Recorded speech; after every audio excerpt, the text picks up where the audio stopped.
Опа! Здравейте и добре дошли в четвърти епизод от проект G. Днес ще сложим спирачките. Нека първо да ви запозная с тях. Това са предни хидравлични спирачки, които доста удобно се продават така готови. Но за да ги монтирам, трябва да има къде. Първоначалната ми идея беше ето така да наложа спирачката на диска и по нея да нагодя супорта и така да го направя.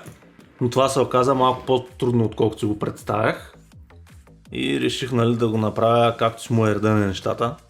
Затова намерих ето този документ, в който ясно са описани всички размери, отстояния, на които трябва да бъде монтиран спирачния апарат. Сега ще махна колелото, за да може да се вижда малко по-ясно.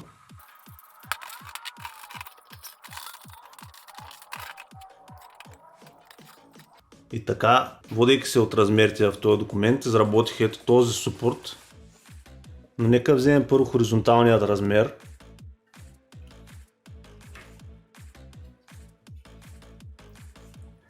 66, но като махнем 10 от половината на вала, става точно 56 от центъра на отвора до края. –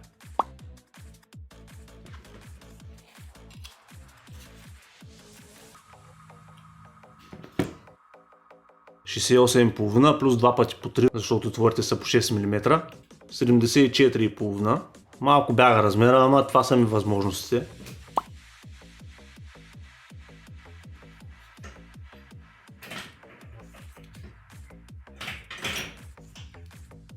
Супорта се монтира с болчета. Тук има вътре нарязана резба.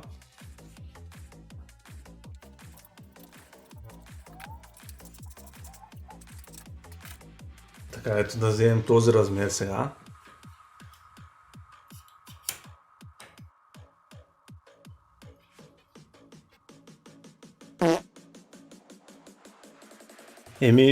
Под такова.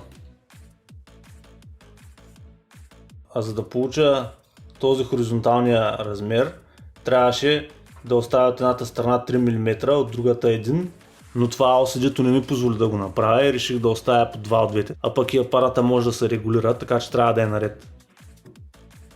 Дойде времето да монтирам спирачния апарат, само че за да направя това ще са ми нужни ето тези адаптери.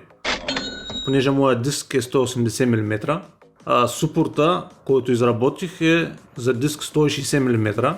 Това го направих така, понеже стандарта е 160 и такива адаптери се продават за всякакви други размери дискове. По този начин, ако искам да сменя размера на дисковете, ще мога да го направя без проблем.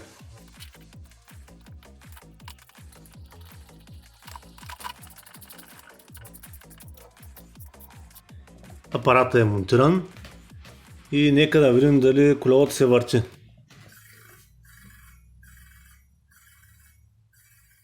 Да, върти се, но някъде опира. Затова сега ще трябва да регулирам апарата.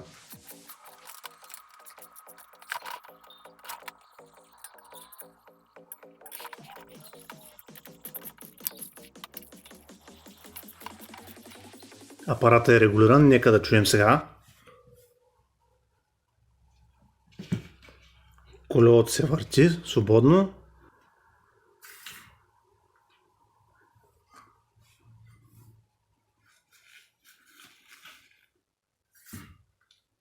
Направо бомба! Ето го и отстрани да видите как изглежда.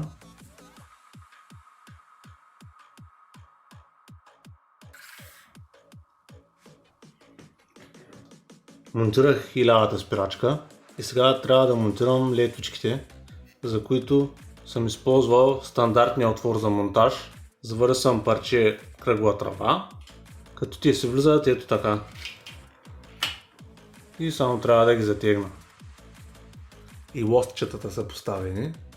Следва да сложа педала. Само че за да го монтирам, първо трябва да го направя, тъй като той е наполовина готов. За тази тръбичка трябва да заваря това парче шпилка.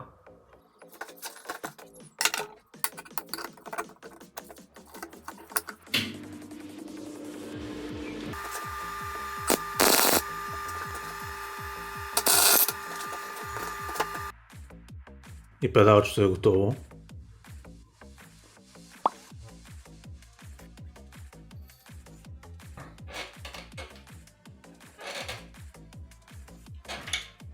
По-нататък, като стигнем до интериора, ще му сложа, нали, тук, там, как се казва, нещото за натискане, да прилича на педал. Но за сега ще го оставя така и ще приключим епизода до тук. И все пак да кажа няколко думи за тази спирачна система, защо реших да я направя така. Отначало мислех да срежа тези хидравлични спирачки и да направя един цилиндър, но в последствие реших, че това е по-добър вариант, тъй като ако нещо се повреди или нещо се щупи, направо махам спирачката, купувам нова и я сменям. Доста по-елементарно от към конструкция и от към поддръжка. А относно задните спирачки, за сега няма да слагам такива, понеже автомобила спира предимно с предните колела.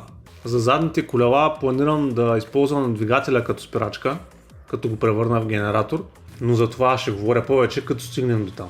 И всъщност с това се изчерпаха нещата, които вече съм направил. От тук нататък започвам да правя и да снимам. Това е за този епизод. Очаквам и в следващия, където ще направим кормилната колона. Аре!